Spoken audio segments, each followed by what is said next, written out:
cristão, casado e pai de 4 filhos, fundador do Grupo Laus Deu, mentor e palestrante, há mais de 16 anos transformando vidas através de consultorias e mais de 40 mil horas de estudo, consolidou seu conhecimento em diversas áreas, incluindo planejamento estratégico, gestão de pessoas, marketing e desenvolvimento de negócios, nutrição esportiva, neurociência e inteligência emocional combinando com princípios cristãos. Hoje, como apresentador do Laus Deu Podcast e imagem e semelhança do Criador, eu sou o Anderson Florenzano. Fala galera, Anderson Florenzano aqui para mais um Laus Deu Podcast. Galera, antes de mais nada, quero mandar um abração, um beijão para os nossos patrocinadores oficiais, nossos padrinhos, pessoal do Icabank, que está junto conosco aí, como patrocinadores oficiais. Galera, hoje o podcast promete. Na verdade, esse podcast já começou, acho que na entrada da empresa, já quando eu fui receber o convidado ali, já começou todo o podcast. Eu tô com ele aqui, que é maridão, pastor, teólogo, escritor, pregador do evangelho. Uma grande honra recebê-lo aqui, o pastor Aaron de Oliveira. Uma grande honra, pastor. Meu querido, a honra é toda minha, uma satisfação imensa estar aqui. A verdade é que já era para nós, esse momento estar acontecendo, mas não foi possível. Mas eu acredito que as coisas de Deus, elas acontecem na hora certa, no momento certo. As coisas de Deus, elas são... Às vezes a gente quer que as coisas elas aconteçam e elas não acontecem. Aí a gente diz... deu errado. E às vezes o que a gente acha que deu errado, na verdade deu muito certo, porque ela saiu do Cronos e entrou no Kairos. Às vezes algumas coisas precisam dar erradas no Cronos, naquilo que eu determinei, naquilo que eu quis, para elas darem certo no Kairos, no tempo de Deus. Eu acredito que estamos aqui no tempo de Deus e é uma honra, uma alegria, privilégio para mim muito grande poder estar aqui, poder estar te conhecendo, é uma satisfação muito grande. Tirou assino embaixo de tudo que o senhor falou agora, assino embaixo. Inclusive, Aaron, nome forte, esse nome, né? A primeira imagem que me veio à cabeça quando eu li o nome Aaron, ali já, quando eu sabia que o senhor ia vir, foi um guerreiro, a imagem de um guerreiro. Para mim, é um nome muito forte. Qual que é a raiz desse nome? Olha, no hebraico, Aaron é arca e também iluminação. Eu não sei se o meu pai, quando quis me dar esse nome, porque o meu pai biológico, ele não teve muito contato com as escrituras, nem com o cristianismo, o viés religioso dele era outro. Mas quando eu fui atrás, eu digo, por que Aaron? E eu vi Aaron na verdade, no hebraico, arca, né? Tanto que a arca da aliança é Aaron na Kodesh, né? E eu não sei se na hora meu pai pensou, vou colocar Aaron porque eu quero lembrar da Arca da Aliança. Mas acabou que ele colocou um nome que, quando eu comecei a ler a Bíblia e tentar entender as Escrituras, e percebi que poderia ser a tradução, né? Arca ou iluminação, eu digo, ele poderia não estar entendendo. E o meu pai poderia até estar pensando em outra coisa. Mas na nossa vida, quem determina as coisas é o Senhor, eu percebi. Então o Senhor já estava cuidando da minha vida ao ponto de cuidar do meu nome. E eu louvo a Deus por isso. Com certeza, é a perfeição de Deus em tudo. E quando Deus manda, qualquer um obedece. Isso é perfeito. Pastor, eu queria que o senhor falasse sobre os obstáculos na trajetória dos escolhidos, que é o que nós estávamos conversando bastante ali sobre isso, e isso me veio à cabeça. Eu falei, eu adorei a forma que o senhor estava me explicando ali. Eu falei, eu quero trazer isso para todo mundo, para poder ver. E sei que tem muito mais coisa. Como eu falei, vamos começar esse podcast logo, que tem muita joia se perdendo aqui no meio do caminho. Eu vou começar a deixar as câmeras tudo ligadas já quando a gente sentar. Mas por favor, pastor, nos dê essa honra. Acho que uma marca da vida de um escolhido de Deus é o sofrimento, né? O todo escolhido sofre. Talvez aqui na nossa audiência alguém esteja se perguntando: por que eu estou passando por isso? Não, porque você é um escolhido. E eu não estou falando que o sofrimento só vai acontecer na vida do escolhido, não. Nós vivemos e a nossa vida ela é pautada na plantação e na colheita. Então tem gente que vai plantar coisas ruins e vai colher coisas ruins. A questão é que o sofrimento na vida do escolhido, o escolhido olha e diz: mas eu não plantei nada disso. E por que eu estou vivendo isso? E esse sofrimento vem para trazer ao escolhido duas coisas. Primeiro, o ensino. Depois, o teste deste ensino. E esse sofrimento ele vai na vida de cada um e se sentar com qualquer escolhido de Deus. Todos têm uma história de sofrimento. Com certeza. E talvez você diga assim: pastor, então esse é um grande obstáculo na vida do escolhido. Porque o sofrimento vai me trazer maturidade e o sofrimento vai provar minha maturidade. Então esse é o grande obstáculo. E eu digo não. Não. O maior obstáculo na vida do escolhido é o escolhido. Porque se você olhar para a vida de todos os escolhidos de Deus, olha para Daniel. Daniel um dia está andando no palácio, ele já tinha vindo de Jerusalém para a Babilônia, andado igual um animal, porque os escravos eram assim tratados. Eles já vão morrer a metade no caminho. E é por isso que se alguém estiver me ouvindo agora, se você está vivo, você tem que se alegrar. Por quê?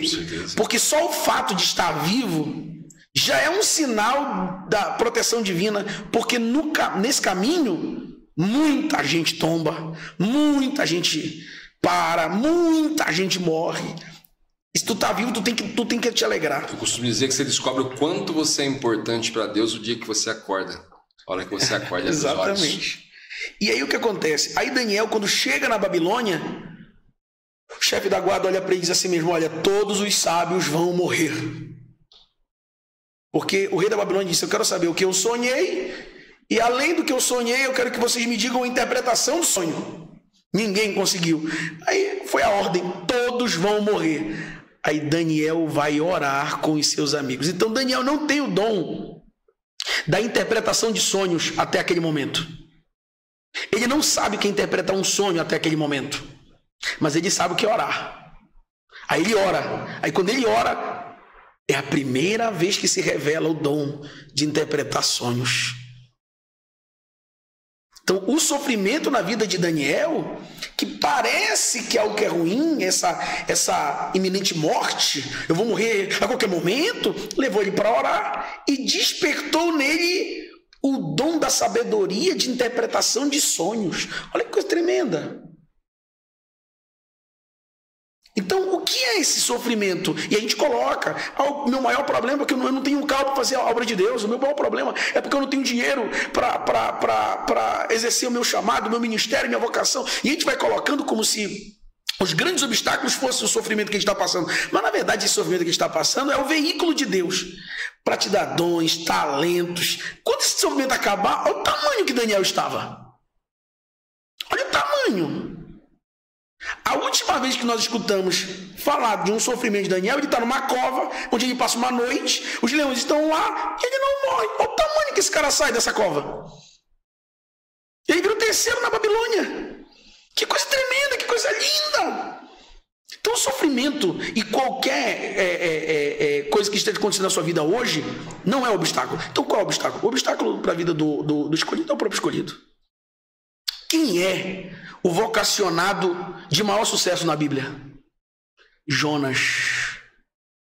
O vocacionado de maior sucesso na Bíblia é Jonas, porque Jonas entra em Nínive, prega por alguns dias, se senta do lado de fora, e Deus, para deixar ele ver qual foi o resultado da pregação, fez uma planta, uma moreira, cobri-lo, e ele vê de camarote toda a cidade jejuar, com panos de saco, cinzas sobre a cabeça, e clamar por misericórdia. Aí Deus vai ter misericórdia. Então, esse vocacionado, se você perguntar, ele teve mais sucesso na pregação que Paulo teve, que Paulo pregou e tem gente que não se converteu. Pedro pregou, tem gente que não se converteu. Na primeira pregação de Pedro, 5.000 se convertem. Verdade. Mas e o resto? Muita gente ouviu e não se converteu. Jonas pregou a mesma mensagem por alguns dias. Resultado? Conversão de todo mundo.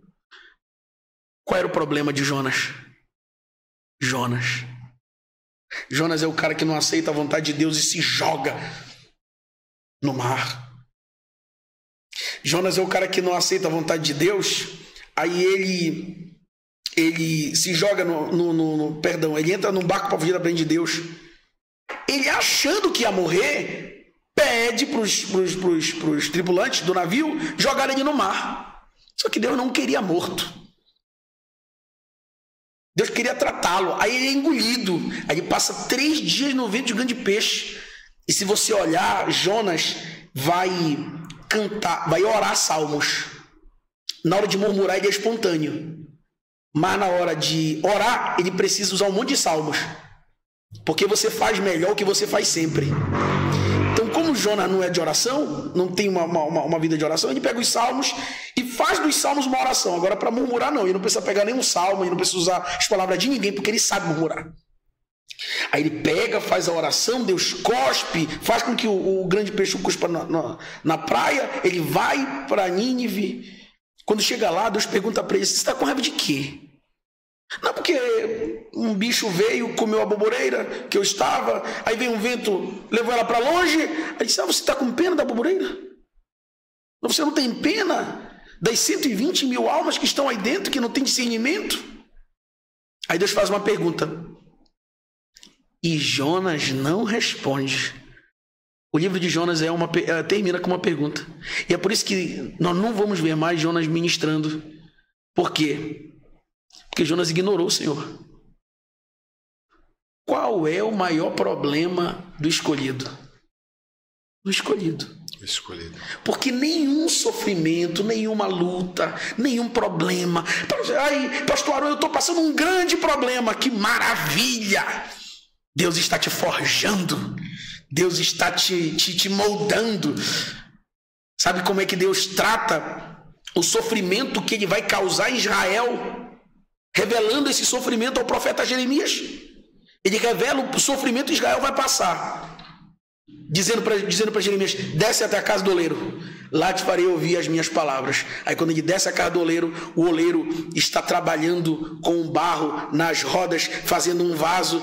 Aí Deus olha para Jeremias e diz assim: diz para Israel que como o barro é na mão do oleiro, assim sois vós na minha mão. Então todo o sofrimento da Babilônia, de 70 anos de escravidão que ele vai passar, não era Deus querendo diminuir o povo, era Deus moldando. Então tudo que está passando agora, nesse momento, tudo que você está passando, todas as dores, todos os sofrimentos, todas as lágrimas, é Deus te dando crescimento, envergadura, é Deus te dando sabedoria, maturidade, usando o sofrimento para te amadurecer e usando mais sofrimento para anunciar a tua maturidade, para cumprir todas as promessas.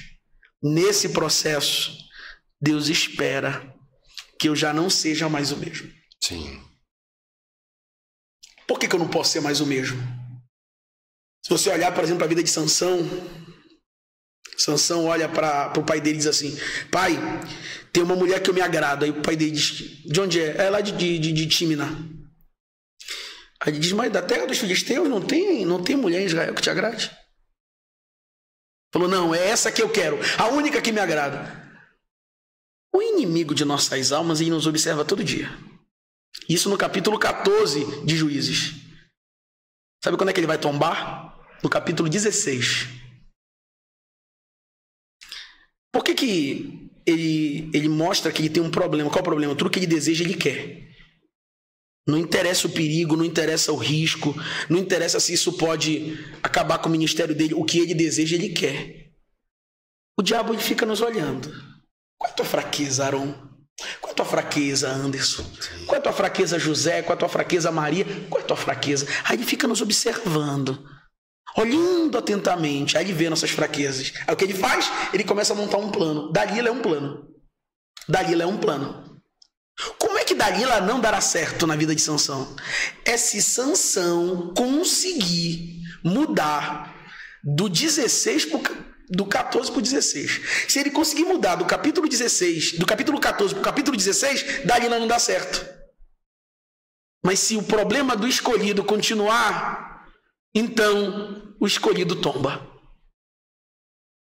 Se eu não mudar neste processo de vida e nesse tempo que Deus está me dando, eu posso não tombar no 14, mas eu vou tombar no 16.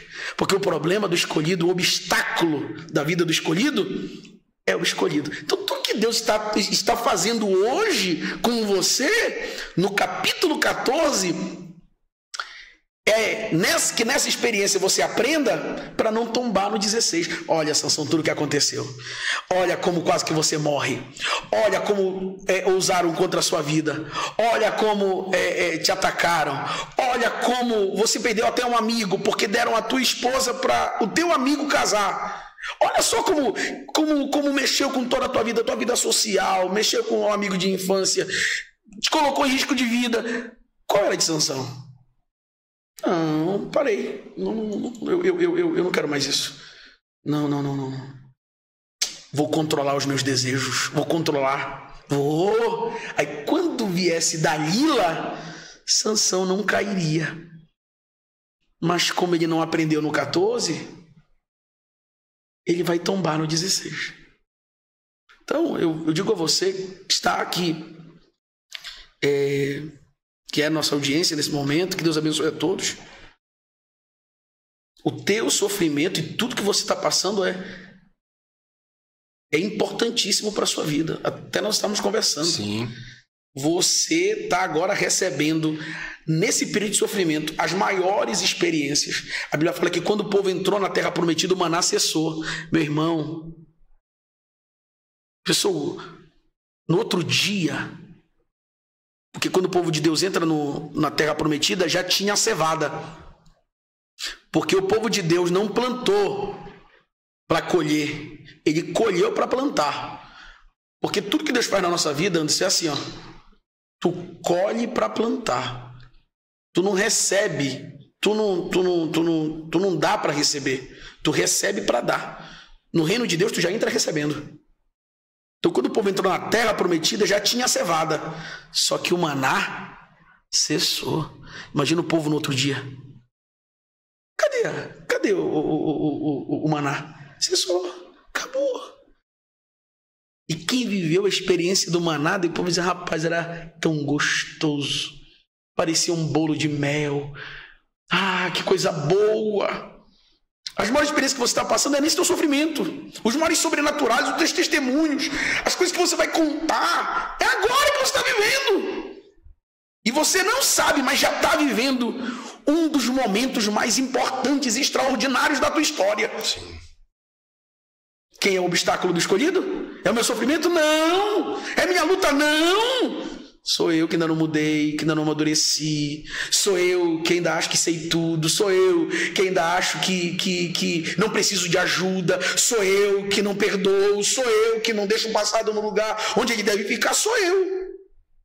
Se nesse processo eu mudo, então o meu caminho é cumprimento de promessa de Deus na minha vida. O próprio inimigo sabe que seu maior problema é você mesmo, né? Muitos ele nem mexe. Fala, eu não preciso nem fazer nada. Esse se mata sozinho. Exatamente. Existem pessoas que são o demônio de si mesmo, né? Sim. O diabo Tem de si uns mesmo. que Satanás senta e fica olhando. Fala, não precisa fazer nada não. Pode achar que esse aí se mata sozinho. É como eu costumo dizer.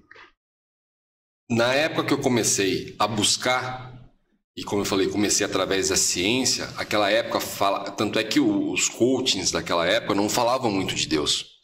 Porque você falar naquela época, você logo conseguiria a perseguição. Ou seja, logo era perseguido em relação a isso. Então era uma coisa muito pouco falada, só se falava bastante dentro das igrejas. Agora, fora das igrejas, as pessoas não levavam mais tanto o nome de Deus, porque eram perseguidos. Hoje, eu costumo dizer, a gente está num mundo onde a internet ganhou muita voz ativa, onde tem muita gente falando de Deus. Aí você me pergunta, Anderson, por que esse pessoal não está sendo perseguido?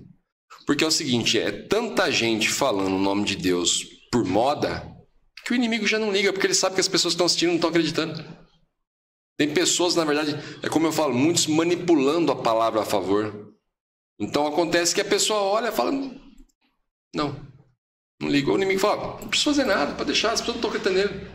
Agora começa a incomodar, o escolhido incomodar. Começa o escolhido mudar a vida. Começa o escolhido acordar, como nessas palavras que o senhor acabou de trazer, e olhar e falar assim, opa, pera lá, eu estou entendendo. Então isso faz parte.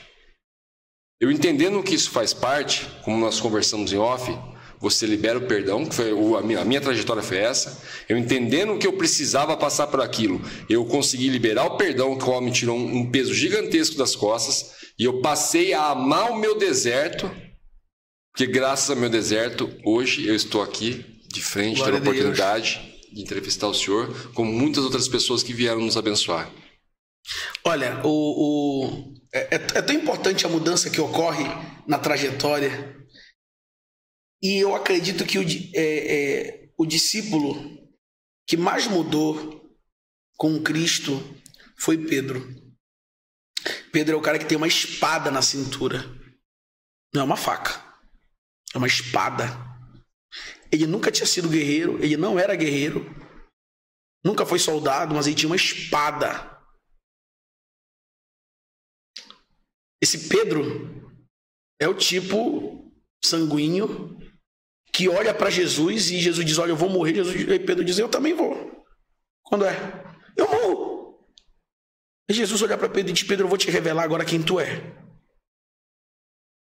Porque o processo da mudança nas nossas vidas ocorre justamente quando eu tenho a real noção de quem eu sou, não de quem eu penso que sou. Sim. Aí Jesus olha para Pedro e diz assim, Pedro, antes que o galo cante, tu vais me negar 3 vezes. Aí Pedro diz, não, eu. Aí Pedro vai e nega. Quando Pedro nega, e Pedro se vê pela primeira vez, porque eu não sei se aqui na nossa audiência tem alguém tímido, e o tímido tem problema de se conectar com as pessoas. O tímido tem problema de se relacionar. Se ele tiver diante de pessoas aqui, ele fica calado. Porque para ele é um constrangimento. Até que ele se acostume com aquelas pessoas, é um constrangimento interagir com as pessoas. Sim. Só que tem um constrangimento que é pior. É quando eu sou apresentado para mim mesmo. Sim. Pela primeira vez. E eu me vejo. E eu me encontro. Quando Pedro se viu, ele vai chorar. Por que ele foi chorar? Ele não foi chorar só porque Jesus ia morrer. Porque ele já sabia que Jesus ia morrer. Ele não foi chorar porque ele descobriu que Jesus ia ser crucificado. Ele sabia que Jesus ia ser crucificado. Então por que ele foi chorar? Ele foi chorar quando o galo cantou, porque pela primeira vez ele se viu. Aí quando ele se viu, o que ele fez? Ele diz, não, esse camarada do jeito que é, não pode servir a Jesus. Quer saber? Eu vou voltar a pescar peixe. Aí é o capítulo 21 de João. Aí Pedro tá lá pescando. Aí Jesus aparece na praia. Aí Jesus diz assim, filhinhos, vocês pescaram alguma coisa? Aí eles dizem de lá, não pegamos nada. Aí Jesus diz assim, joguem a rede pro outro lado. Só que Jesus não tinha dito que ele era Jesus. Jesus só está gritando e se comunicando da praia com os discípulos. Aí eles jogaram a rede. Quando eles jogaram a rede pro outro lado, pegaram peixes. João, que estava junto com Pedro, lembrou que na primeira vez que Jesus chamou Pedro e João para segui-los, foi o que ele fez? Fez a pesca maravilhosa. Aí, quando João olhou, João disse, rapaz, tu lembra de 3 anos atrás? Foi assim mesmo que ele mandou a gente jogar a rede. Porque eles podiam ter esquecido do início, mas Jesus não. Aí Jesus faz eles voltarem para o início. Aí João diz, sabe quem está falando isso para a gente? E Pedro, quem? É o Senhor. Aí Pedro se joga na água. Esse se joga na água eu não sirvo, cara. Eu não sirvo. Eu queria servir, mas eu não sirvo. Desse jeito eu não sirvo. É como se Deus já não tivesse visto o que Pedro acabou de ver. Jesus viu desde o primeiro dia quem Pedro era. E eu vou dizer para você, escolhido, quando você se olhar, você vai sentir muita vergonha. Porque você vai perceber que seu coração não liberou os perdões que deveria ter liberado. Ainda tem muito ressentimento. Você vai perceber que é vaidoso, às vezes cruel.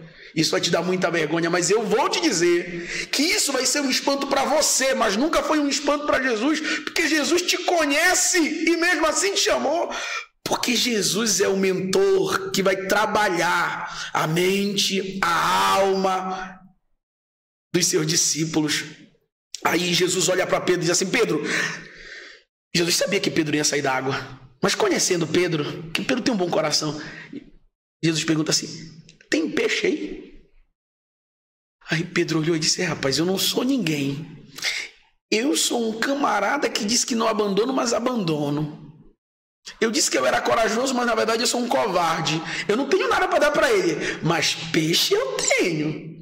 Aí quando Pedro traz o peixe, Jesus já está com pão assado na brasa e peixe. Porque Jesus nunca quis o peixe de Pedro. Jesus queria Pedro. Aí Jesus senta com Pedro e diz, tu me ama, Pedro?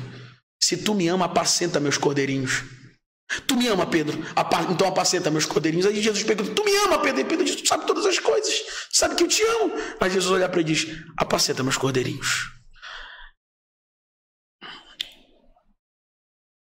Pedro vai se tornar um grande instrumento de Deus. Mas antes de Deus colocá-lo para ganhar 5.000 almas numa pregação, antes de colocá-lo para ressuscitar Dorcas, antes de curar Enéas, Deus mudou o maior obstáculo na vida daquele escolhido, o próprio Pedro. Deus que nos muda. Pastor, o que Deus está esperando para cumprir promessa na minha vida? Ele está esperando você mudar. Você saber quem você é. É. Porque à medida em que Pedro sabe quem é, ele começa a entender Jesus dizendo, se tu me ama, apacenta meus cordeirinhos.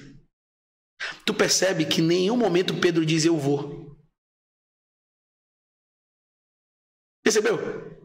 Se você olhar para o texto, pega o texto, Jesus diz assim, Pedro, tu me amas? Aí Pedro diz, te amo. Apacenta meus cordeirinhos. Aí Pedro não fala nada. Aí Jesus pergunta de novo, Pedro, tu me amas? Aí Pedro diz, te amo. Apacenta meus cordeirinhos. Aí Pedro não fala nada. Aí Jesus diz de novo, Pedro, tu me ama mais que estes? Aí Pedro diz, tu sabe de todas as coisas. Imagina que Pedro está chorando já. Tu sabes que eu te amo. Aí Jesus diz, apacenta meus cordeirinhos. Aí Pedro não fala nada. Pedro não diz, eu vou apacentar, pode confiar, vai para a glória que aqui eu cuido de tudo. Não. Porque o Pedro que falava sem pensar, se viu. E disse, eu nunca mais vou ser assim, cara. A gente muda quando para de olhar para os outros. Acho que não sei se já estava no podcast, já estava acontecendo o ao vivo, mas você disse olhar para dentro. Olhar para dentro. Aí você olha e diz, rapaz. É o que eu costumo dizer. Aquele velho ditado que as pessoas falam, vai cuidar da sua vida. Hoje eu brinco até, eu falo, vai cuidar da sua salvação. A pessoa está muito preocupada com a salvação da vizinha e esquece da dela. Deus é tão perfeito que se tem uma coisa que Deus abomina é a mentira. Porque Deus já sabia o quanto nós mentiríamos para nós mesmos. Porque, como o senhor acabou de falar, se eu aceito quem eu sou, eu entendo e busco. Agora, muitas pessoas, como eu mesmo posso falar, menti para mim durante muito tempo. Quando eu realmente me enxerguei que aquele para dentro, foi aí que simplesmente começa a mudança. É aí que Deus fala, pronto, agora vamos trabalhar. Olha, não interrompi não. Não. Mas me perdoe. Aqui quem tem mais de interromper sou eu, que de vez em quando eu dou umas empolgadas e eu que interrompo. Eu peço desculpa. Jesus um dia chega com a samaritana e ele pede água para ela. Me dá um pouquinho de água. Aí, a samaritana diz o quê? Olha a samaritana tentando dar uma lição de moral em Jesus, né? Tu sabes que eu sendo samaritano, tu sendo judeu, nós nem deveríamos estar conversando. Tu sabes que é uma rivalidade entre os nossos povos. Você não deveria estar tentando conversar com uma mulher. Mas Jesus olhar para ela e diz, está tentando me dar lição de moral. Então ela olhando para fora, tenta ensinar Jesus como ser Jesus.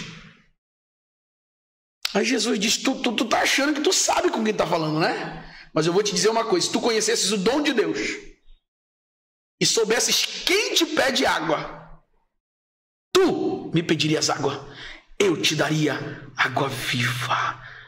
Aí ela diz, Senhor, me dá essa água para que eu não precise mais vir aqui e beber e nesse sol tomar dessa... Me dá.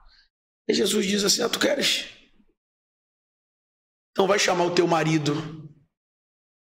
Mas quando Jesus diz, vai chamar o teu marido, ela para de olhar para fora.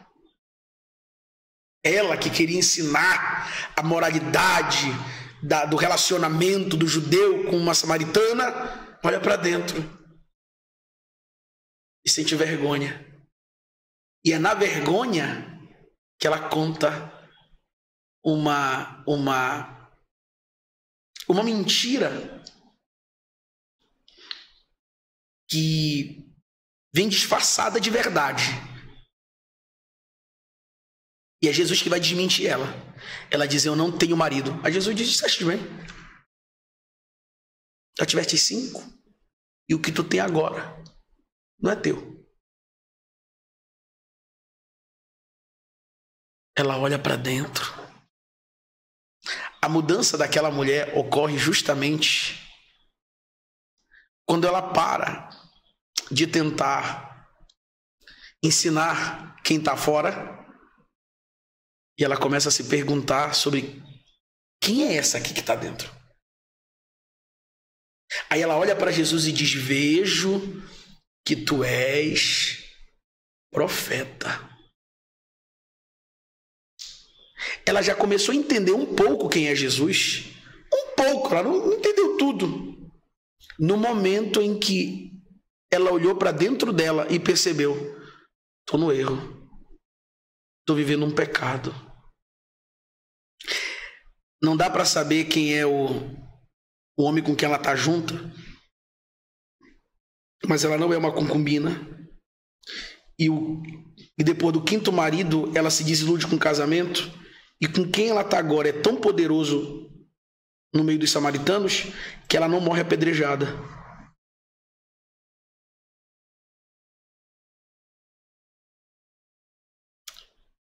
Mas o Cristo faz ela olhar para dentro e se desacostumar com quem ela era. Porque se tem uma coisa que Deus faz quando quer nos mudar, Ele torna a nossa vida, a nossa conduta incômoda para nós mesmos. Porque qual é a nossa maior, a realidade? Eu me incomodo com a tua realidade. Eu não tenho tatuagem, aí eu olho e digo, tatuado. Eu não uso um brinco, aí eu brinco. Eu não tenho barba, barbudo, credo. Aí Jesus diz, não, minha querida, pare de se incomodar com quem acabou de te pedir água. Mas por que eu deveria me incomodar? Já tiveste 5 maridos e o que tu tens agora não é teu. Aí ela se treme, imagina ela olhando e dizendo a verdade. É o momento em que ela para de olhar para os outros, olha para ela. E ela precisa encarar a verdade de quem ela é. E ela precisa parar de contar a mentira que ela conta para todo mundo. Não tenho marido. Tu não tens um marido, mas isso não significa que tu não vives uma vida como esposa de alguém. Alguém que não te trata como esposa. Mas licitamente, o que tu faz com ele só poderia ser feito com uma esposa. Não é essa samaritana. Ela diz, é verdade. As mentiras caem diante da verdade, porque esse Cristo, que é a verdade, é por isso que quando Pilatos pergunta o que é a verdade, Jesus não responde. Porque a própria verdade estava ali. O que é o Cristo? O Cristo é alguém que te vira do avesso, te coloca num espelho e diz, isso aqui é você, essa é a tua vida, essa é a tua história. E é por isso que quem anda com Jesus tem um incômodo muito pequeno com o lado. Com quem está na direita, com quem está na esquerda, porque ele tem uma grande preocupação com ele. O profeta Isaías, quando teve um encontro com Deus, porque ele profetizava para Israel. Pega os primeiros 5 capítulos de Isaías, vai ver, Isaías está preocupadíssimo com o povo. Cajado, vocês não prestam. Aí Isaías vê o Senhor, quando ele vê o Senhor, ele diz, ai de mim.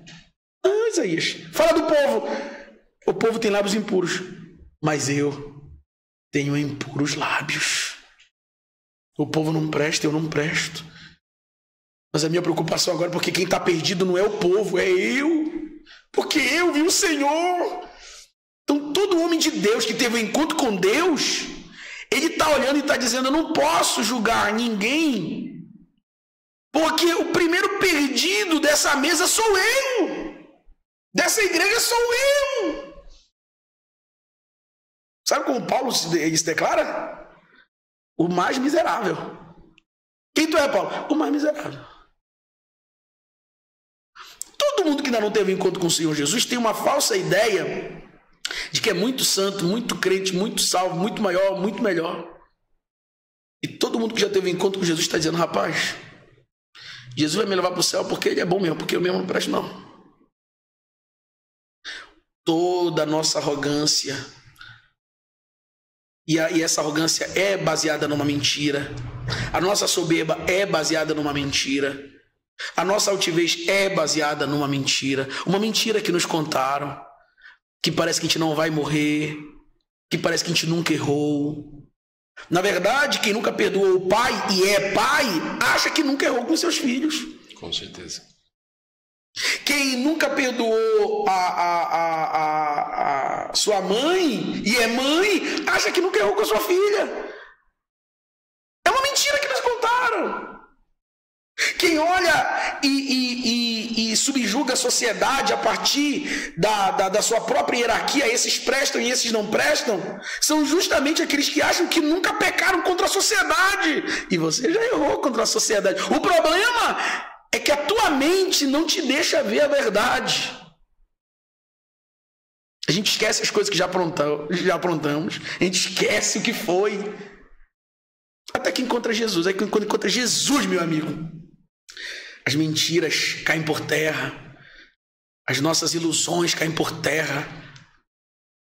E aí começa o que Jesus falou, e conhecereis a verdade, e a verdade vos libertará. É justamente isso. E não tem como fugir desse momento. Você pode... Eu até um dia estava no meu barbeiro, que ele é pastor também, e eu perguntei para ele, pastor, quando você cometia as suas falhas, como você me disse, da sua história, o Espírito Santo te incomodava? Ele falou, não me recordo de ter acontecido isso. Quando eu decidi me converter, foi assim assado. Foi porque o Espírito Santo me incomoda desde criança. Eu podia contar mentira ali. Daqui a pouco eu já ouvia no meu ouvido. Por que você contou essa mentira? Eu costumo dizer que é o seu momento. Porque às vezes você vê a pessoa falando, eu fiz isso, eu fiz aquilo, eu fiz isso, e sorrindo, dando risada, isso, aquilo. Eu só olho e falo, tá, e a hora que você colocar a cabeça no travesseiro? Que tá só você e você. Como que fica? Porque aí essa hora chega para todo mundo. Você pode simplesmente ignorar ela algumas vezes, como eu ignorei todas as vezes que o Espírito Santo me chamou a atenção. Eu costumo dizer que quando Deus te manda por muitas vezes fazer uma coisa, te pede e você não faz aquilo, você acaba caindo na zona de expulsão. Que ele te expulsa daquele lugar. Ele te pede várias vezes, sai daí, sai desse meio. Quando você não sai, o próprio meio vai te tirar. Como Jonas. Então, assim, eu costumo dizer, quanto antes você conseguir enxergar isso, o que parece ser um sofrimento, você consegue enxergar a sua bênção. Verdade. Se as pessoas que julgam terem sofrido muito enxergasse que por trás disso existe uma grande bênção e um grande propósito, elas viriam bem melhor. Então, assim, mas assim, é uma das piores mentiras que tem, é a mentira que a gente conta para nós mesmos. E até quando vai? E assim, sobre essa mudança que precisa ocorrer na gente, o Espírito de Deus utiliza 2 tribunais. Nós temos o primeiro tribunal que o Espírito Santo usa quando ele quer nos mudar. Então Deus quer te mudar. Ele usa o primeiro tribunal, que é o tribunal da consciência. Ele usa a tua consciência porque tu não consegue calar a tua consciência. Se chegar alguém contigo e falar assim, Fernando, Aron, a gente pode dizer, para cala a boca. Aí eu saio, ou então me afasto, e eu não ouço mais falar daquela pessoa. Mas a consciência, ela fica perturbando. Você já deveria ter mudado nisso, você não podia ter feito isso, você não podia ter falado aquilo. E ela fica. Quando eu não consigo mais ouvir o tribunal da consciência, tem um outro tribunal, é o tribunal da igreja. O apóstolo Paulo diz que tinha um rapaz, que ele tinha um sério problema, que ele estava tendo um relacionamento com a madrasta. Aí Paulo diz, vão lá. Eu vi recentemente essa passagem. Vão lá e mostrem que ele está errado. A gente entrega até o corpo para Satanás para ver se a alma se salva. Olha como Paulo estava com raiva. Mas vão lá. Então o que é o tribunal da igreja? O tribunal da igreja é quando Deus pega um irmão e diz assim, e Aron, Fernando, vem aqui. Tu tá errado. Rapaz, é muito difícil isso. A gente fala assim, olha, me fala toda a verdade. Pode me falar quando eu estiver errado. Mas quando alguém chama, rapaz, é muito difícil. Quando o apóstolo Paulo escreve a segunda carta aos Coríntios, ele diz assim, sabe o irmão que eu mandei vocês repreenderem por causa do pecado dele? Agora perdoem ele. Tá bom. Porque a quem vocês perdoarem também eu, para que não sejamos enganados por Satanás, porque não ignoramos os seus ardis. Perdoem ele. Aí o tribunal da igreja tratou. Pastor, e se o tribunal da minha consciência e o tribunal da igreja, que são os meus irmãos em Cristo, não servirem para o tratamento, para eu mudar? Aí tu vai acabar num outro tribunal, que é o tribunal do trono branco. Aí esse não tem escapatória. Então, e o tribunal do trono branco é um tribunal para condenação. Deus tem projetos na nossa vida. Se tu olhar para a carta aos Filipenses, o apóstolo Paulo vai dizer assim, porque mesmo existindo na forma de Deus, Jesus não teve por usurpação manter essa forma de Deus como algo que ele deveria manter a qualquer custo, de forma alguma. Antes, assumiu forma de servo. Então, qual é o jeito de Jesus entrar na terra, ser o Cordeiro de Deus e salvar a humanidade e cumprir o propósito da salvação? É ele se esvaziando, se esvaziando, se esvaziando, se esvaziando, se esvaziando. Aí ele ficou pequenininho, do tamanho de um feto. Tu estás do tamanho agora que eu precisava para se cumprir toda a escritura em ti. Jesus ficou bem pequenininho, o Cristo, adivinha, bem pequenininho. A forma do Espírito Santo para o cumprimento da promessa através do Cristo era se Cristo cabesse numa forma bem pequenininha. Aí entrou na forma e se cumpriu nele tudo. Então, pastor, Deus quer me mudar. O que ele faz? Ele usa o tribunal da consciência, o tribunal da igreja, para te colocar na forma dele. Aí tu vai entrando na forma, vai entrando na forma, vai entrando na forma. Quando você vê as promessas de Deus se cumprindo na sua vida, é sinal que tu entrou na forma. Por exemplo, eu estava conversando com você e você foi me contando um pouco da sua história. Sim. Do momento que começou a tua aprovação até o momento que Deus começou a te abençoar, o que aconteceu foi, tu entrou na forma. Sim. Deus te revelou quem tu era. Deus te mudou, Deus te moldou, aí tu ficou na forma. Aí Deus te abençoou. Quando você entrar na forma, Deus vai te honrar. É por isso que nesse momento Deus está usando essa tua consciência que tu peca, aí tu termina de pecar e chora. Porque tem gente que vai na balada, pá, alegria, aí chega em casa, meu Deus. Cabeça no travesseiro, né? Chora e chora e chora. Tribunal da consciência. Aí quando não é um amigo teu que diz, quando é que tu vai mudar de vida? Quando é que vai parar com isso? Aí você fica com raiva do teu amigo porque tu acha que ele está se metendo. Não, é o tribunal da igreja. Aí, mas por que, pastor, que ele está fazendo isso? Ora, unido ao sofrimento, Deus está usando esses tribunais para te colocar do tamanho certo. Tamanho certo do quê, pastor? Da forma. Da forma que você tem que entrar para se tornar tudo que ele tem para a tua vida. Não é que ele não tem um projeto na tua vida, é que tu ainda não está do tamanho certo. Aí Deus está tentando te colocar no tamanho certo. Quando tu entrar na forma do Espírito Santo, aí é agora, Pai, é agora.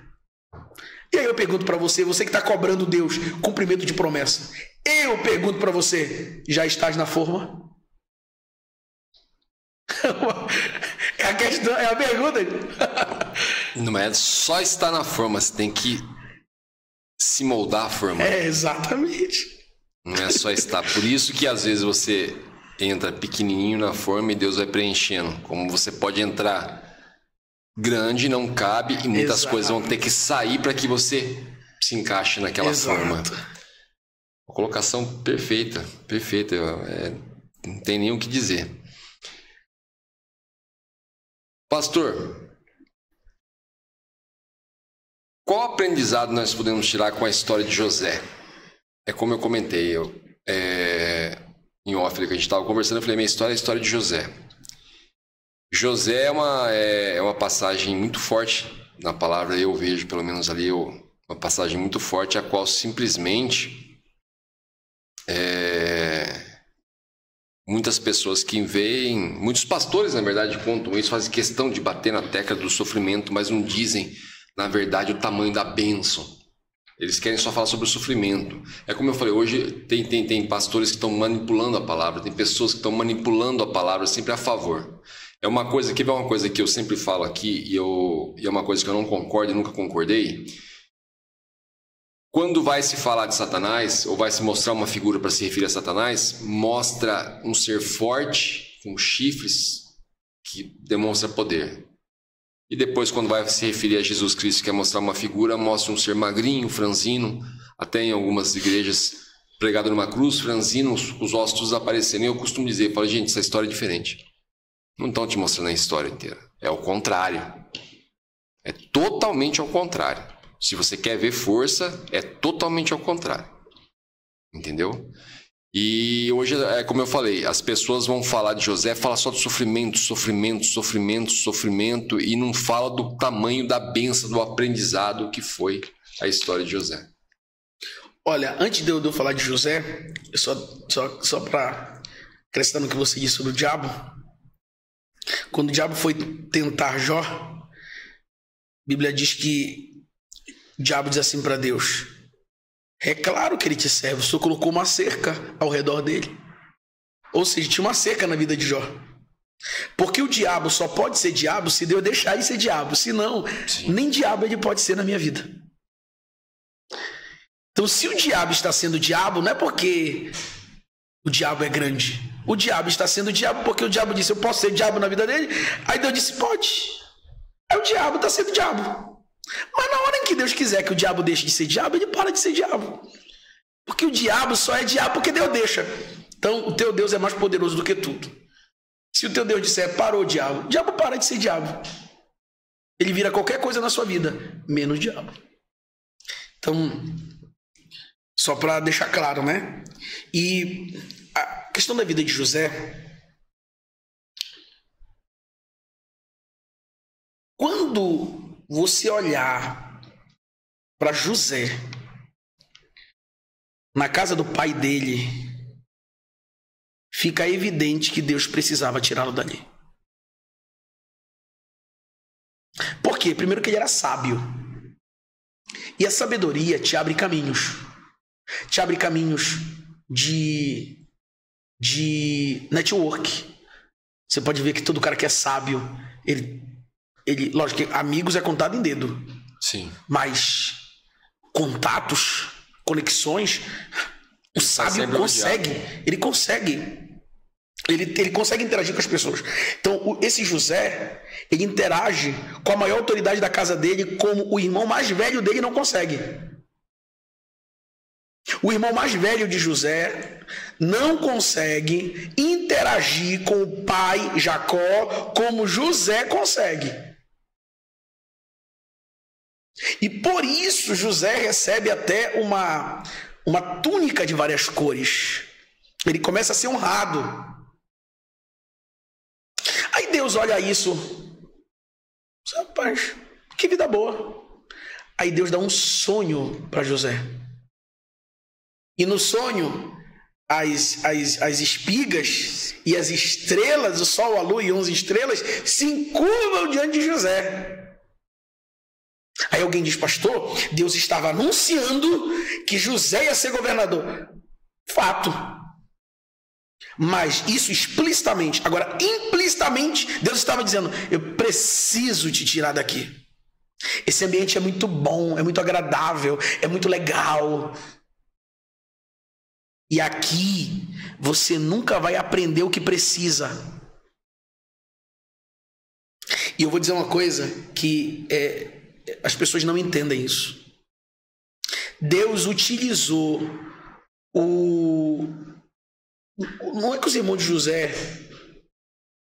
não tivessem ele como irmão. É que eles estavam com inveja. E quando você tem inveja, até quem você ama é um problema. Quando você tem inveja, você consegue guardar numa caixinha o sentimento mais nobre que você tem. Porque todos os irmãos de José pegaram ele no colo. Todos brincaram com ele. É impossível eu não amar o meu irmão. Impossível. Principalmente alguém que nunca me fez mal. É impossível eu não amar meu irmão mais novo. Mas a inveja traz isso. E Deus utiliza, Fernando, o sentimento disponível. O plano de Deus é tão perfeito que se te amarem, Deus realiza o projeto. Mas e se não me amarem, pastor? Deus realiza o projeto. Porque Deus se utiliza do sentimento disponível. Se amarem José, o José vai parar no Egito. Porque se os irmãos de José, e é isso que nós precisamos entender, José não foi parar no Egito porque os irmãos dele o odiavam e venderam ele. Não. José foi parar no Egito porque era a vontade de Deus que José fosse para o Egito. Não é que Deus tinha um plano com José em Canaã, aí José foi parar no Egito, aí Deus olhou e disse, e agora? O que eu faço? O que eu faço com José? Eita! Aí Deus ficou planejando, não. Se os irmãos de José amassem José, Deus ia fazer alguma coisa, ele seria sequestrado, alguma coisa ia acontecer, mas ele ia parar no Egito. A situação que você está hoje, não é que por algum momento Deus perdeu o controle e você está vivendo a situação que está vivendo hoje. Não! Deus queria que você estivesse nessa situação. Porque o José, governador do Egito, só será possível se ele for para onde? Para o Egito. Então existem lugares que você vai reinar, que você vai chegar como escravo, mas você precisa estar lá. Você vai reinar nesses lugares, mas você vai precisar acessar esses lugares como? Como escravo, mas vai acessar. Aí Deus se utiliza do sentimento disponível para mandar José para onde? Para um lugar onde ele será treinado, não na questão de como ser um bom filho. Não, tudo isso ele já tem temor de Deus, ele já conhece os princípios, ele tem valores. Tanto que ele não pega a mulher de Potifar. Perdão. Ele não pega a mulher de Potifar. Ele não se deita com ela. Você percebe que ele tem princípios. Agora, quando ele chega lá, ele vira mordomo. Ele vai cuidar da casa do chefe da guarda do faraó. Olha que coisa. Administração. Fez um curso de administração. Cuidava de tudo. Cuidava de tudo. É para comprar? É. Quanto é? Vai aprender a fazer planilha, José. José, não, peraí. Você pode ver que a história de José, o sobrenatural que ocorre na vida de José, se for prestar atenção, é um sobrenatural que acompanha a rotina. Porque tem um sobrenatural que ele não acompanha a tua rotina, ele quebra a tua rotina. Ele quebra a tua rotina. Qual o sobrenatural que quebra a tua rotina? A história que você me falou. Tá andando aqui, de repente, uma caixa cheia de batata doce. Quebrou a tua rotina, não tem nada a ver com a tua rotina. Agora tem sobrenatural que acompanha a tua rotina. Tu não tinha como bater a meta? Querendo bater a meta, de repente entra alguém na loja, aí você tá querendo vender e vende. Consegui vender. Mal tu soube que aquele ali é um sobrenatural. O sobrenatural na vida de José ocorre ele não morrendo na mão da calúnia da mulher de Potifar, ele achando graça diante dos olhos tanto do carcereiro mor quanto de Potifar. O sobrenatural na vida dele ocorre ele interpretando o sonho, mas nada disso mexe na rotina, nada, até o cumprimento da vontade de Deus. Mas até então, rotina. Se tem uma coisa que a gente precisa aprender a lidar, é com ela, rotina. Porque a vida de José parece que não muda, meu amigo. Mas ele administra a casa do mordomo e administra a prisão do faraó. Eu vou te falar uma coisa. Só deu certo o governo de José porque ele sabia como a mente dos ladrões, malfeitores, como ela funcionava. Como ele foi o mordomo o carcereiro mor, ele cuidou da cadeia. Então, quando ele vai administrar no Egito todo grãos, como é que ele não foi roubado? Como é que ele não foi enganado? Meu amigo, ele lidou com essas mentes. Ele lidou com as mentes dos que enganavam, dos que roubavam. Deus levou ele justamente para entender como é que funciona a mente da realeza, da nobreza, como é que funciona a mente do pessoal que anda na lei. Aí Deus pega e diz: agora eu vou te mostrar um outro lado do Egito que tu não conhece. É o Egito dos fora da lei. Aprende tudo. Quando ele vira governador, ele sabia como funcionava a nobreza, os cidadãos de bem e o submundo do Egito. É por isso que deu muito certo o governo dele. Porque ele não fez um projeto de governo baseado apenas nos homens de bem. Como é que ele não foi defraudado? Ele sabia, ele conhecia. Esse Deus vai montando uma história para José. E isso envolve ficar sem pai, isso envolve crescer longe da família, isso envolve muita coisa. Mas ele precisava estar ali. E eu digo para você, que é a nossa audiência, você precisa estar em alguns ambientes que você não quer estar, porque eles são únicos. A pedagogia desses ambientes é única. E quando Deus percebe que José já não aprende mais nada como mordomo do faraó, Deus diz: agora vai para a cadeia. Preciso que você vá para a cadeia. Mas na cadeia não tem a network que eu preciso para ir para o palácio. Verdade. Mas Deus manda eles para lá. Deus cria. Deus cria ela. Deus manda. Deus vai mandar. Eu não sei o que eu estou fazendo nesse bairro horrível. Não se preocupe não, meu amigo, tudo que você precisa, se for a vontade de Deus, que você esteja nesse bairro, que você tanto odeia, nesse bairro, vai parar o copeiro e o padeiro. E alguém diz assim, o copeiro esqueceu de José. Esqueceu, porque era a vontade de Deus. José não estava pronto. Sim. O tempo não era o tempo correto. Ele não podia lembrar. E tem horas que Deus te protege, como? Te tornando irrelevante. Eu ajudei o fulano, eu interpretei o sonho dele, eu disse para ele que ele ia voltar para o palácio, pedi para ele não esquecer de mim. Por que ele esqueceu? Ora, ele esqueceu porque não era para Deus um benefício ele lembrar de ti. Então tem gente que vai lembrar de você na hora certa. Quem é que lembra de José? O copeiro. Porque quando o faraó diz, eu tive um sonho, ninguém interpreta. Aí o copeiro diz, olha, das minhas ofensas contra o faraó eu me lembro hoje, mas no dia que o Senhor me mandou para a prisão, eu tive um sonho e o padeiro teve um sonho.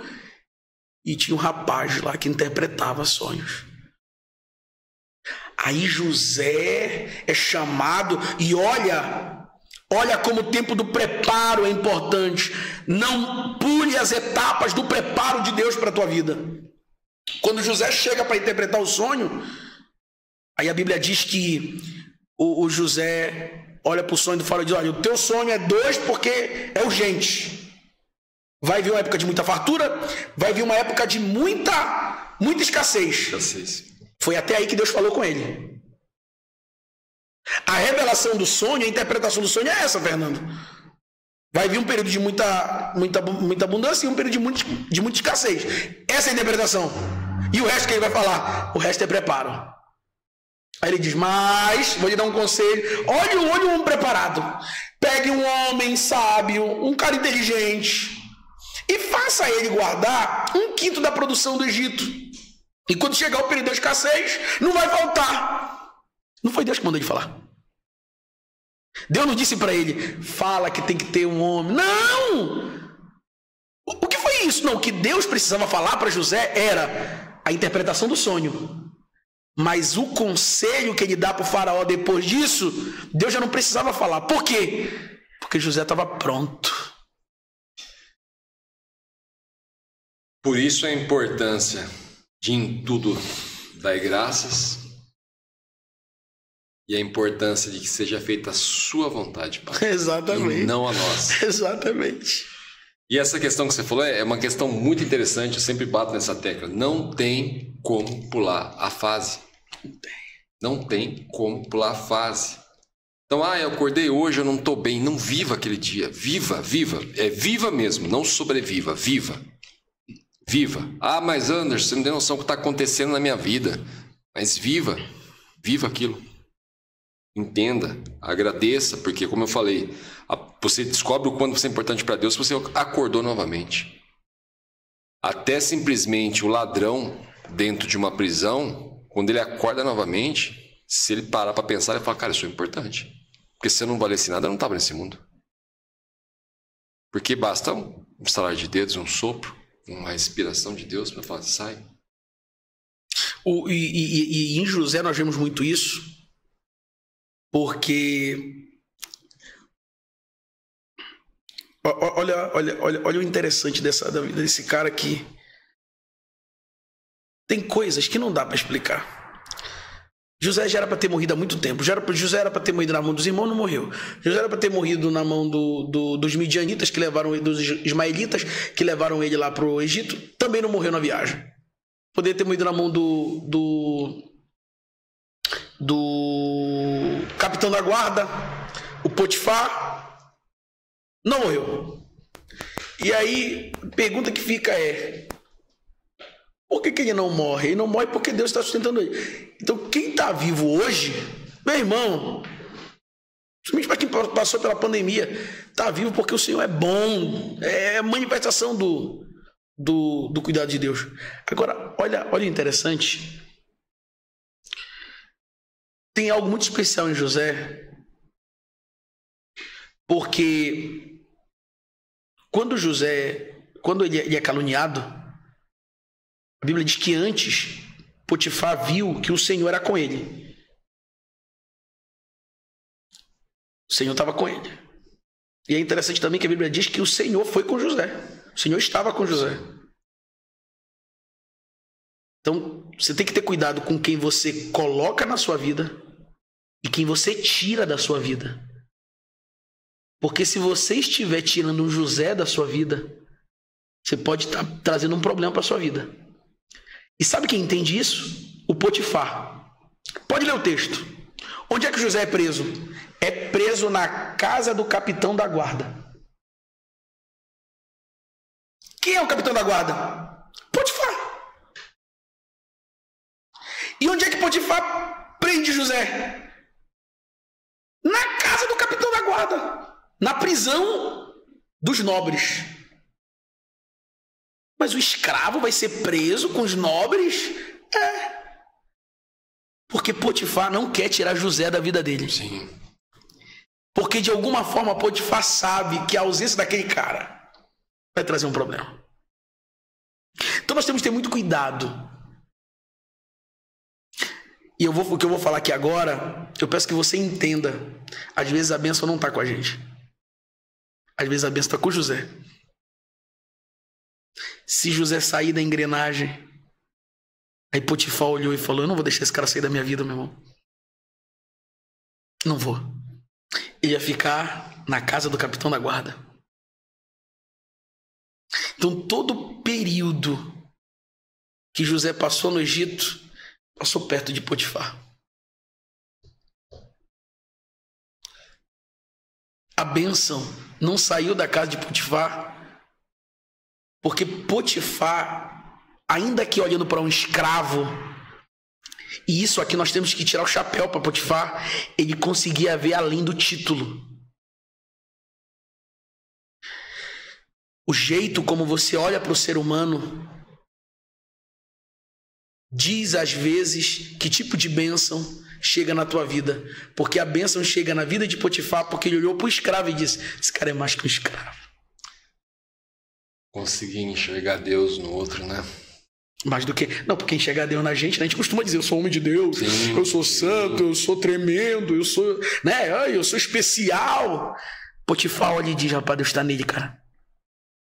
Potifar, mata ele, eu quero ele morto. Eu fico imaginando a mulher de Potifar dizendo: mata! E Potifar dizendo: eu não vou matar esse cara. Deus está na vida dele. E por mais que a acusação contra ele seja gravíssima, eu prefiro dar tempo para ver se isso aqui é Deus ou não. Aí ele coloca Potifar na casa do capitão da guarda, ou seja, na casa dele, na prisão dele, uma prisão mais privativa. Esse Potifar consegue ver Deus. Aí o carcereiro, acredito que pelo exemplo de Potifar,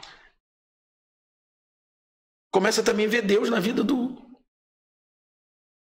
José. Agora, esses caras são servos de quem? E aí para que você entenda isso na sua casa, eles são servos do faraó.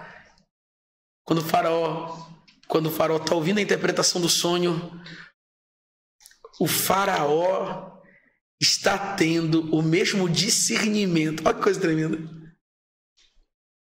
Que o carcereiro e que o Potifar. Esse cara tem o Espírito de Deus, cara. Esse cara tem o Espírito de Deus. Ele não é comum. Só que a diferença entre o Potifar e o carcereiro e Faraó, e aí entra quem Deus colocará em posição de comando, de liderança, de governo. Quem tem coragem de dizer: tá aqui meu anel, só no trono serei maior do que tu, mas tu não é mais escravo, tu é governador, vou também te dar o direito de reinar. E o faraó vai crescer ainda mais, porque o faraó não só vê Deus no José, ele honra José. E eu vou dizer uma coisa para você: sua dificuldade em honrar está limitando o que Deus tem para sua vida.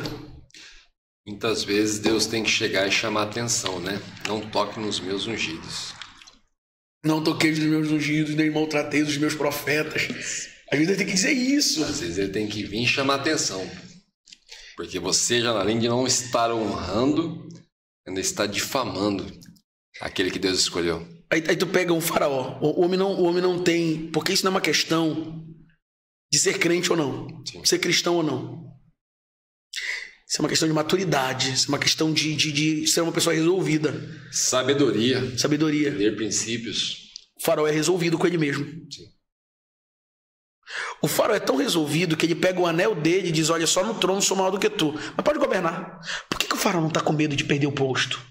Rapaz, eu vou dar o governo para ele. Daqui a pouco ele manda me matar. Ele vira o faraó. É o que a maioria pensaria. Mas é por isso que o faraó é o faraó. Justamente. Porque esse faraó, diferente do faraó que vem depois dele, não tem problema em honrar ninguém, não. Só no trono sou maior do que tu. Voa, brilha, faz tua parte, arrebenta, vai. Tô te dando condições de ser. Só que quanto mais José é, mais o faraó se torna. Esse faraó ficou mais rico. Você falou uma parte agora que eu tenho muito costume de você estar falando e eu vou ficar quieto assim. Você fala: nossa, o Anderson tá voando. Não tô voando, não. Eu tô refletindo em tudo que você tá falando. Você já me levou lá para a passagem de Jesus, quando Jesus lava o pé dos discípulos. Uhum. Ele não teve problema algum em lavar os pés dos discípulos. Verdade. Quanto mais ele fazia aquilo, maior ele era. Maior ele representava, né? Porque qual é o problema dos discípulos, né? O problema dos discípulos é que os discípulos, eles querem saber quem é o maior. Quem é o maior? Quem é o maior? Quem é o maior? É a discussão. Não, eu sou maior, meu irmão. Imagina o Pedro dizendo: a revelação está comigo. Aí João dizendo: mas eu que deito aqui no peito dele. Sou eu que encosto minha cabeça no peito dele. Eu fico imaginando o Mateus dizendo: mas ninguém tem um testemunho que nem o meu. E aí, quem é o maior? Quem é o maior? Quem é o maior? Enquanto eles estão perguntando quem é o maior, Jesus faz o papel do menor escravo, porque quem lavava o pé era o menor escravo. Aí Jesus começa. Aí Pedro disse: "Tu não vai fazer isso." Aí Jesus olha para Pedro e disse: "Se eu não fizer isso, tu não tem parte comigo no meu reino." Aí Pedro disse: "Tu não lava só o pé, lava logo tudo." O que Jesus estava ensinando? Jesus estava ensinando, ainda que Salomão tenha dito tudo é vaidade, tudo é vaidade. A vaidade dos discípulos poderia colocar em questão o ministério. Não tem nada mais danoso do que nossa própria vaidade para comprometer o lugar de governo que Deus quer nos colocar. Eu vou ler um texto aqui só para entender o local de governo. Por favor. Não sei se eu poderia ter pegado a Bíblia para ler. Por favor. Mas eu sempre digo por que o inimigo às vezes luta contra nós, né? Efésios 2:6. E juntamente com ele nos ressuscitou e nos fez assentar nas regiões celestiais em Cristo Jesus. Então, o que acontece? Por que o governo do mundo está na mão de Satanás? E é por isso que Paulo diz lá no capítulo 6: a nossa luta não é contra a carne nem contra o sangue, mas contra as potestades e principados, dominadores deste mundo tenebroso nas regiões celestiais. Porque o que são as regiões celestiais? Regiões celestiais é onde realmente o governo acontece. Então, onde é que o diabo está agora? Ele está no inferno? Não, não tem demônio no inferno. Faz sentido ter demônio no inferno. Se tu olhar para a parábola do rico e do Lázaro, tu vai ver que não tem nenhum demônio lá. Até porque o inferno não é um lugar onde o diabo se diverte. O inferno é um lugar onde a ira de Deus se manifesta. Sim. O dono do inferno não é o diabo. Nem as chaves do inferno. Não tem nada. Ele não é nem dono de nada. Então onde ele está? Ele está nas regiões celestiais. E é por isso que você vê a sociedade em vários aspectos dominada. Por quê? Porque ali tem uma potestade. Os demônios estão atuando ali. Sim. Aí o que Cristo nos faz? Ele quer nos colocar em posição de governo. Então, olha o que Paulo diz. Ele nos assentou. Não é sentou, é assentou. Tipo, já viu os assentamentos? Sim. O cara pega, abre e... Isso aqui é meu. Sim. É um assentamento. Então, ele nos assentou. Cristo pega o Fernando e diz, Fernando, vou te assentar nas regiões celestiais neste lugar. Ele está dizendo, tirei governo da mão das potestades. É por isso que elas tentam de volta. Elas lutam de volta. Por quê? Porque o Cristo está te colocando naquela posição de governo. Então, quando Cristo sabe que vai colocar os discípulos em posição de governo, e ele vai desbancar principados e potestades de colocar os discípulos que estão ali sendo treinados por ele, ele percebe que tem uma coisa que atrapalha quem Deus quer colocar em posição de governo, de liderança. Qual é? Vaidade. Quem é o maior? Quem é o maior? Quem é o maior? Se o faraó tivesse essa discussão, ele tinha mandado matar José. Ele não tinha deixado José sentar no trono de governador, no pó de governador. Mas o faraó deixa de lado a vaidade e honra. Por isso a importância de andar sobre o mar o tempo todo, focar em Jesus, né? Exatamente. Sem parar.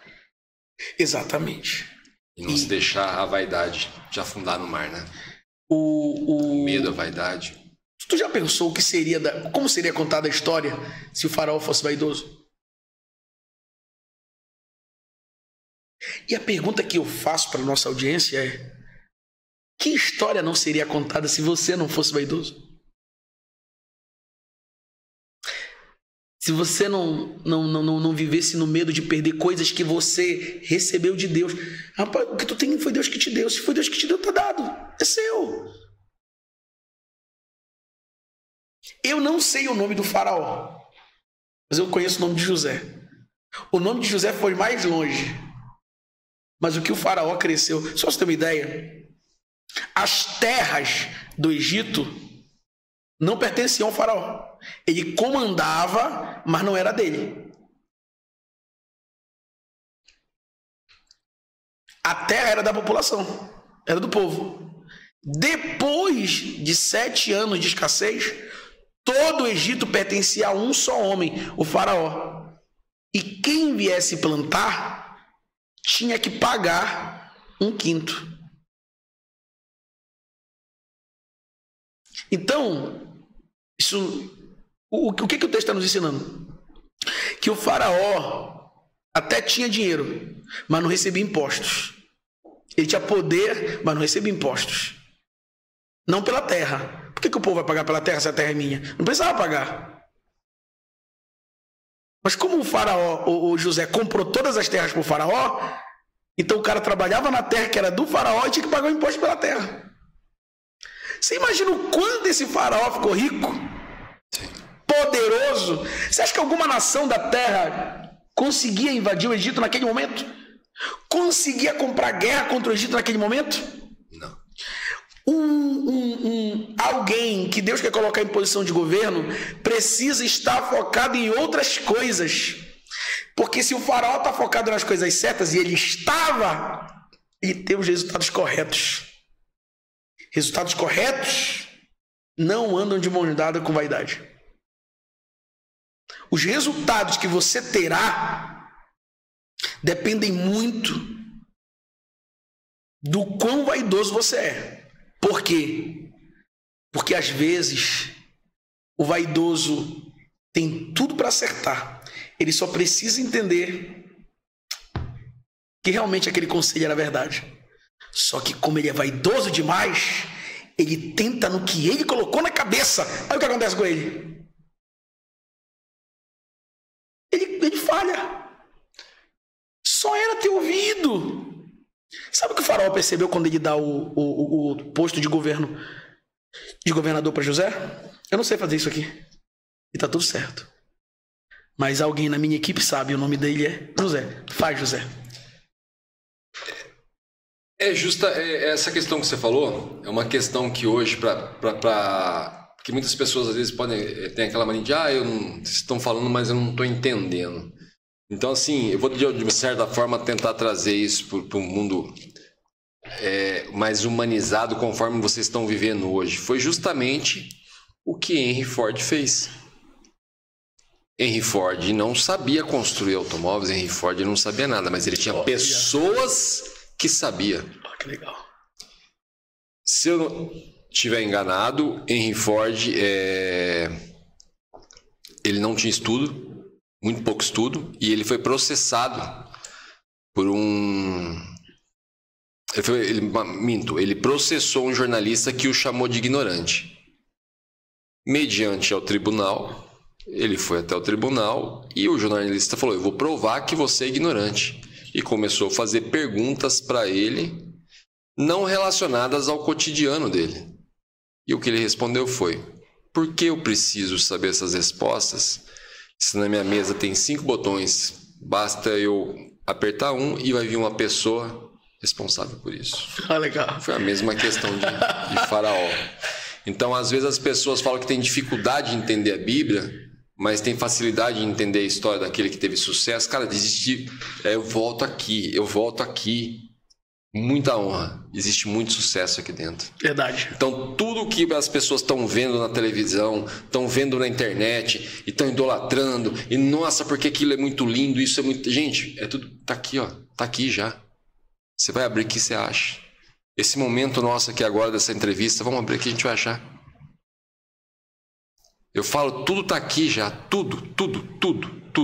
O início, o meio, o fim. Tudo aqui. Então, quer dizer, eu não entendo. Entende sim. Se você entende coisas do mundo, como você não vai entender aqui se tá, aqui veio antes do que as coisas do mundo? Verdade. Entendeu? Aqui veio bem antes que as coisas do mundo.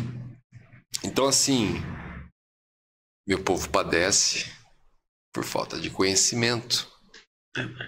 E algo interessante me veio agora enquanto você está falando sobre José.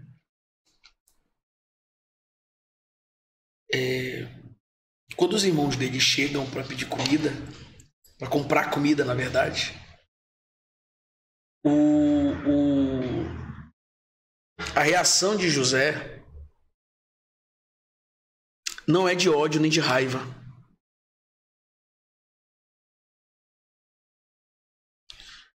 Algumas pessoas chegaram lá e eu não sei dizer se até o dia que ele virou governador ele não sentia a raiva dos irmãos. Eu não sei dizer. Eu não sei dizer, porque nós temos o péssimo hábito de tratar os seres humanos da Bíblia como semideuses. Sim. E eu vou dizer que se meus irmãos me vendessem pro Egito como escravo, eu ficaria com raiva. Com certeza. Agora eu não sei por quanto tempo ele ficou com raiva. Mas eu sei. De reflexão, né? Mas eu sei que em algum momento ele tratou com essa raiva. Ele tratou. E quando ele tratou com essa raiva, ele veio o seguinte pensamento, que é o que ele fala aos seus irmãos. Ele diz assim: não fiquem com medo, quando ele se revela. O Senhor fez tudo isso para que nenhum de nós morrêssemos de fome. Foi nessa passagem que o senhor citou agora que eu entendi o perdão. Foi nessa passagem. Não é coisa de anos atrás, não. Foi coisa que muito pouco tempo atrás que eu entendi como funcionava o perdão.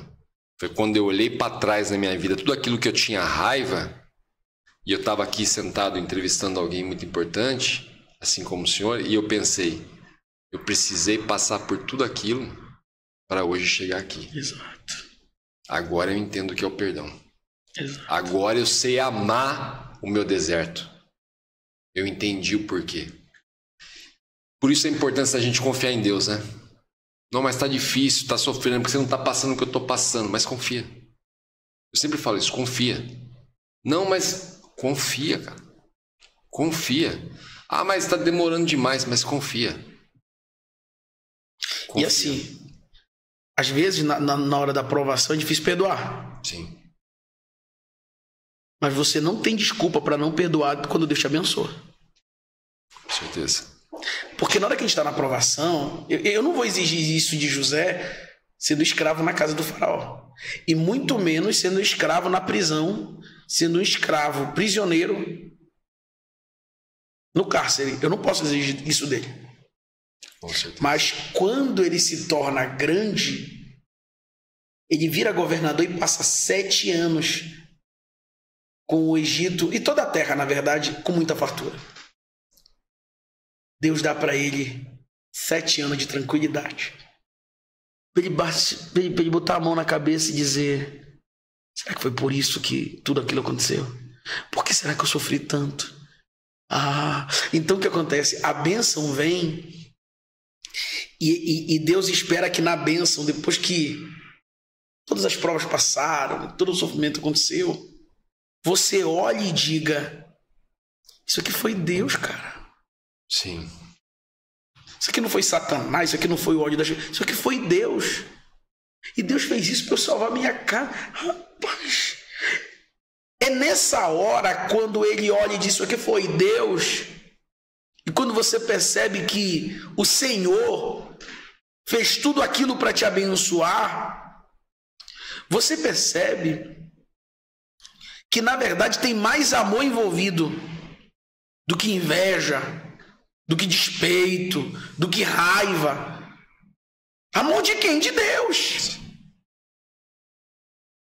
E quando eu me encontro com um amor tão grande, eu não consigo mais descer ao nível do ódio de alguém, do ressentimento, da mágoa de alguém.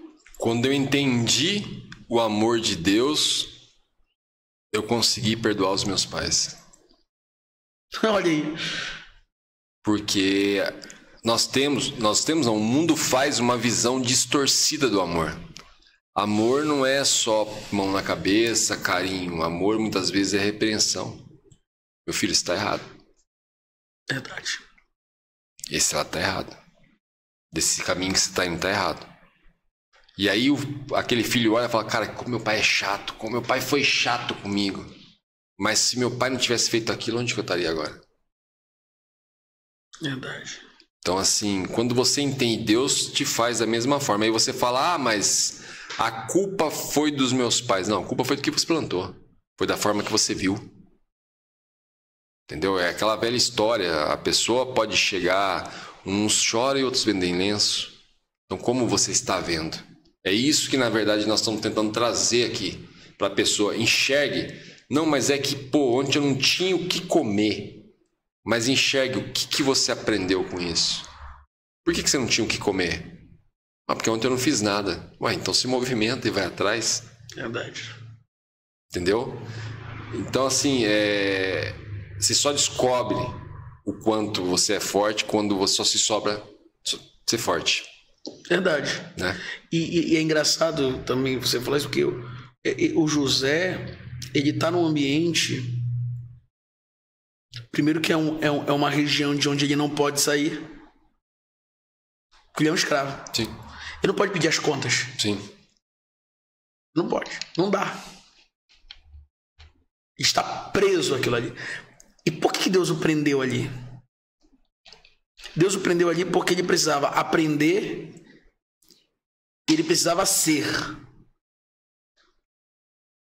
Saber quem ele era. Esse aprendizado com essa descoberta é tremenda. Porque na hora que acusam ele, não tem papai. Ele precisa ser homem. Sim. Na hora que ele tem que cuidar da casa do Potifar, não tem o que fazer. Ele tem que ser homem. Lidar com a saudade, lidar com o fato de que porque eu não sou amado pelos meus irmãos, lidar com o fato de que sou escravo. E todo dia tentar não morrer. Sobreviver. É a gente entender que, como eu comentei sobre a minha paternidade e a minha maternidade, se me perguntar: Anderson, você queria que tivesse sido assim? Não. Queria que tivesse sido diferente. Queria ter uma falsa ilusão de uma família feliz, isso, aquilo. Mas daí que está a importância de que seja feita a vontade de Deus, porque os planos dele são muito maiores que os nossos. Verdade. Então, quer dizer, precisou ser assim. Precisou ser dessa forma. Então, é a forma que, assim, Deus não erra nunca, né, cara? Deus não erra nunca. Então, Olha, eu sempre costumo dizer isso aqui, hoje eu vou falar com mais força ainda. Se o nosso público tá ouvindo do outro lado, que está assistindo, que vai poder prestigiar esse bate-papo, entender a profundidade disso daqui, ou não entenda, ore para Deus e peça para Deus te mostrar a profundidade que foi esse podcast. E pastor, se deixar a gente vai embora. Você percebeu? Você começa a falar, minha cabeça já começa a refletir, já vai longe, eu já começo a ligar os pontos. Aí eu falo, nossa, essa que o pastor falou aqui, olha, agora fechou aquela reflexão que eu estava tendo e não estava chegando. Olha que benção. Entendeu? Assim, esse foi um podcast muito, muito, muito abençoado. Eu estava olhando aqui a hora que o senhor estava falando e eu estava vendo uma combinação muito forte aqui que o senhor faz, um alinhamento muito forte que o senhor faz aqui, que eu acho muito importante. O que acontece? As pessoas, ou elas querem ser pastor, ou elas querem ser teólogo. E você conseguiu fazer você faz um alinhamento perfeito e agradável de se conversar, trazendo sabedoria, trazendo a palavra o tempo todo. Eu adoro isso, eu amo essas combinações. É como eu falo, por ter vindo estudando Deus da ciência, pelo coaching, e depois quando eu fui estudar a palavra, eu apanhei muito para alinhar, mas quando você começa a alinhar, você fica agradável para você mesmo. E eu posso falar isso, que foi uma conversa muito agradável. Eu vejo muitas pessoas querendo se separar. Não, eu sou teólogo, não, eu sou pastor, vamos lá, pode ser os dois e tornar uma coisa melhor ainda. E eu posso te dizer que foi uma honra conversar com o senhor, porque eu vi esse alinhamento. E isso que eu falo que... Bom, a gente fez um podcast antes de começar a gravar. A gente fez um podcast antes de começar a gravar. E agora foi como eu falei, se deixar, pastor, a gente vai embora. Entendeu? Vai embora. Porque assim, eu não tenho como descrever o quão foi agradável, sábio e edificante para mim, tá? A gente costuma dizer sempre aqui, olha, se a gente tocar uma vida do outro lado, a minha já foi tocada, que para mim foi muito edificante, muito aprendizado. Muito mesmo, assim, cada momento que você me vê quieto ali, que eu costumo sempre falar isso para as pessoas, você pode ter certeza, estou refletindo, estou ligando os pontos. E ali naquele mesmo momento Deus está falando, viu? Eu costumo dizer que muitas pessoas que vêm aqui vêm para validar aquilo que Deus me falou. O que eu tenho aqui, eu sou muito, como que eu posso dizer? Eu sou muito rico, eu sou muito... nessa questão das pessoas sempre virem aqui e validar aquilo que Deus me falou. Às vezes Deus me fala de manhã, o convidado chega aqui à tarde e valida aquilo que Deus me falou. E cada coisa disso que acontece é aquele sentimento gostoso que Davi sentia, de sentir a presença de Deus e falar, Deus é comigo. Glória a Deus. Só te agradeço, pastor. Se deixar, como eu falei, a gente vai embora. Que venha mais vezes, tá? Já sai daqui com um convite para voltar. Foi uma coisa, como o senhor comentou, demorou para acontecer. É tudo no tempo de Deus, mas quando aconteceu, para mim foi perfeito, foi gratificante e edificante. Se o senhor quiser deixar algum recadinho, fica à vontade. Tá. Eu quero agradecer. Para mim foi uma honra, um privilégio, foi uma alegria. Foi uma conversa muito espontânea. Falamos sobre as coisas de Deus, falamos sobre a rotina do ser humano, a vida do ser humano, aliada à Bíblia Sagrada. Afinal de contas, se tem algo e um livro que se encaixa muito bem na nossa rotina, que descreve a nossa vida, que entende a nossa vida, é a palavra de Deus. E eu agradeço. Minha palavra é de gratidão. Que Deus continue abençoando esse podcast, sua vida, seus negócios. E foi um prazer imenso. E precisando, eu sou servo de todos vocês. Foi um prazer, que Deus abençoe. Eu quero só mandar aqui um abraço para minha esposa, minha linda e amada esposa. Que Jesus te abençoe, a mulher da minha vida. Mandar um abraço para minha família também, que está lá em Belém do Pará. Hoje eu moro em São Paulo, mas a minha família que está lá em Belém do Pará, e disseram que iriam assistir essa entrevista. Então Deus abençoe vocês, Arlon, Samuel, a minha mãe, minha sogra, o meu cunhado Renan. Deus abençoe a todos, tá? E foi um prazer imenso, e uma honra, uma alegria. E eu saio daqui com a sensação de que essa conversa, ela antes de acontecer aqui na realidade, ela aconteceu dentro do coração de Deus. Com certeza. Com tanta edificação para as nossas vidas. Muito obrigado, Fernando. Deus abençoe. Agradeço demais, pastor. Agradeço demais. Que volte mais vezes. Foi uma grande honra mesmo. Foi um presente. Me senti honrado com a sua presença aqui hoje, tá? Como dizem aquela questão, né? Que a espera faz valer a pena, né? Esperar tantas vezes que a gente desmarcou, valeu muito a pena mesmo. Foi como eu falei, Fabrício, põe pra gravar logo aí, porque, cara, a gente tá perdendo muita joia fora aqui que a gente pode tá liberando o pessoal. Fizemos aqui, gente, pra vocês saberem, 2 podcasts, um fora ali de 2 pessoas que já de cara começaram a conversar e já se alinhar, e mais um aqui pra vocês, e espero que vocês tirem o máximo de proveito, aprendizado e o mais importante, enxerguem Deus nesse podcast que aconteceu aqui hoje, tá bom? Beijão a todos, paz e prosperidade.